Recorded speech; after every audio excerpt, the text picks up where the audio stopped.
Well, what about the future? I mean, everyone's curious. I mean, terrestrial radio's kind of in the garbage. Everyone wants to know what's going on with satellite. We're on the internet now. What's the future? I mean, what's it look like? Well, I don't care because unless I get a liver, I'm dead in 2 years. So what do I? No, it's 3 years. Sorry. I've been given 3 years to live. No, listen. Who the fuck knows? I don't know. I show up and put the headsets on and talk. I don't know what's gonna happen. But I know my stock options are. If I traded in my serious stock options right now, I would owe Mel Karmazin and Howard $400,000.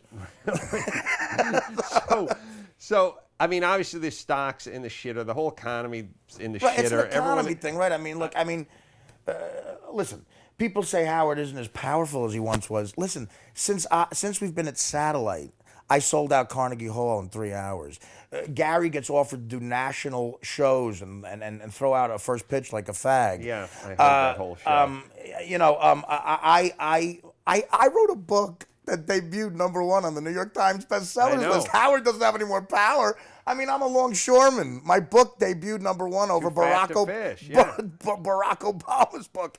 Howard is Howard still. He's been relevant for 30 fucking years. No one else can say that, and he still is. The contract's up in about a year and a half. Right. I mean, I just heard you guys talking about this 2 days ago, I think. And when it comes up, I mean, people have to be speculating. I mean, I'm sure. I don't know exactly what goes on, but I'm sure the executives are shitting their pants wondering what he wants to do, and maybe they're talking to him now. Because, look, I didn't know how long I was going to last. I had already done 4 years when we went over there. 4 of the 5 years have flown by. It's almost 4 years. So that's how much fun we're having, because uncensored, and it's like this. Like, we're just hanging. It's two guys bullshitting. And, so who knows what's going to happen? I have no idea. For Howard personally, though, I just wish him happiness because he's been so good to me. And whatever decision he makes, whether I'm there or not, God knows what's going to... I mean, the schedule is getting to me, man. I'm a little burnt out, to tell you the truth. And I told Howard this, and he agreed with me. I would rather dig ditches for a living than go back to heroin. Heroin was the ugliest thing ever. It makes coke look like a dance in the woods. It is awful. It becomes a part of you, and it destroys you. So... I don't want to. Well, that's the whole thing about heroin. Like, to me, like, heroin and being sodomized are the two things I just thought. Right. There's two choices. By the way, I've done both. Sodomy's way worse. Really? Yeah. I mean, oh God, yeah. I could hate it and vomit. Right. Or worse, I could fall in love with it. In which case, I'd just be fucking mainlining and being cornholed my whole life. Like, that's another great analogy. That's like the Simpsons Murphy Brown thing. Thank you.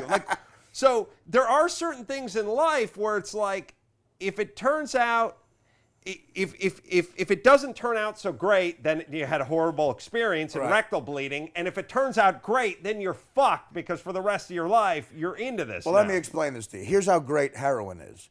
If you're the most heterosexual guy in the world, like me and you, heroin will actually make you enjoy getting fucked in the ass. Really? Because it's that good.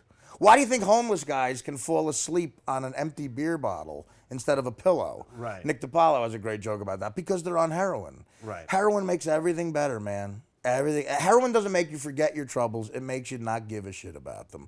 And it's euphoria, and it kills pain like nothing else. And I would go home every night for a while and kill that pain and put on Sister Morphine by the Stones and watch documentaries about Charlie Parker and smoke cigarettes and nod off and almost light myself on fire every night. But the next day was a living hell because I wasn't on heroin anymore. And it's not even really bad for you, according to Dr. Drew. Look at Keith Richards. I mean, it actually preserves you. With heroin, you have to make sure you don't OD. Right. But drinking and smoking is way worse for you health-wise. Right. Yeah. So you're off. It's 2.5 months. Yeah, I beat miss the it every day. I beat the Charlie Parker, who I just mentioned, the great jazz musician. I'm a fan of his.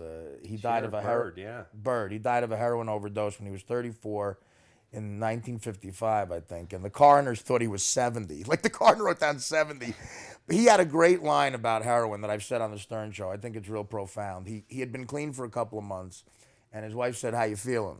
Are you chipping for it?" And he said, "Listen, they can get it out of your blood, but they can't get it out of your brain." Yeah. So it's out of my blood now. I beat the physical addiction, but you remember how great it was being high and how great it was to forget the fact that maybe you sucked at a stand-up show, or a chick you like doesn't like you, whatever the fuck pain life brings you, whatever thing you're being a pussy I'm just about. thinking of the salad days back when black guys used to do the heroin. Yeah, I right. kind of miss those days. Well, Howard, I got another great Howard Stern line from when I was a listener. Howard called Keith Richards the single great white drug user of all time, the greatest white drug user of all time. Yeah. Because, I think the black guys, the jazz musicians, they knew just the right amount, you know. Like Miles Davis knew just the right amount to make the horn sound good, and that was it. Yeah, he really is the. I'm trying to. He's the Rocky Marciano Undefeated. of white. Yeah, he's yeah, like you do that thing with Rocky Marciano, where you go like, listen, Muhammad Ali would have kicked his ass, Right, I'm right, sure, right, Larry right. Holmes, but he's the greatest white. Right, exactly. He's the greatest white heavyweight of all time. I would have. I mean, I just read a book. If I could recommend a book, even if you're not a Stones fan, it's called "Exile on Main Street: A Season in Hell with the Rolling Stones," and you read that book, and basically what it's about is Keith Richards is like an infection. Like he's addicted to heroin. He gets everyone around him addicted to heroin. They all die eventually, and he keeps going. Right. And the book is amazing because, and I'll end with this. I know we're getting long here, but I'm having a blast, by the way. It's always fun talking to funny people, you know, because there's a lot of unfunny people out there who want to talk.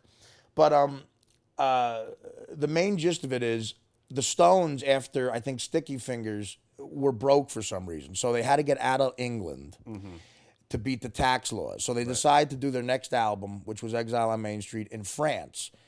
Keith Richards was married to this chick, Anita Pallenberg, at the time, who was also a bad heroin addict. They had a 3-year-old son, but they were very much in love. And Richards rents this villa in the south of France. They convert the basement into a studio, and that's where they're going to record to beat the English tax laws. Right before they go, Richards finds out that Jagger is fucking his wife. So now the the record company's freaking out. Like they're going to fight and break up, and they're never going to talk to each other again.